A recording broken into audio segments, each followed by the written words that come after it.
Hey guys, welcome back for another Autel Tech Tip.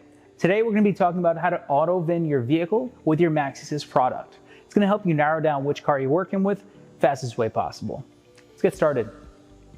Alright guys, now that we're in the car, first thing you always check is updates on your MaxiSYS tablet and your VCI that connects into the car. As well, make sure the VCI is secured into the OBD2 port.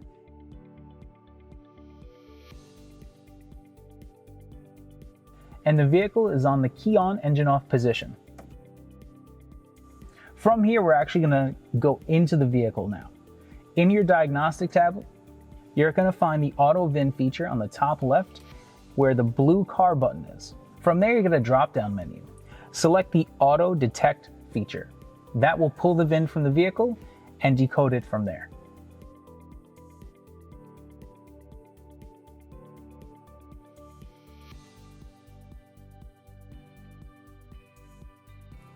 There may be a couple features or options you may have to select on the screen. Just make sure to select them as needed.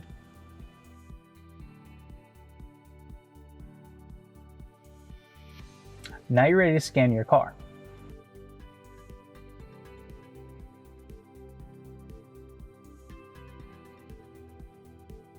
But what if it didn't work? There's a couple of things you can also try. In the diagnostic tab, you can actually manually select your vehicle. And as a general rule, most auto-VINning features are going to be for vehicles 2006 and newer.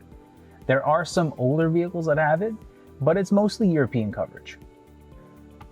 And there you have it. You've successfully decoded the VIN.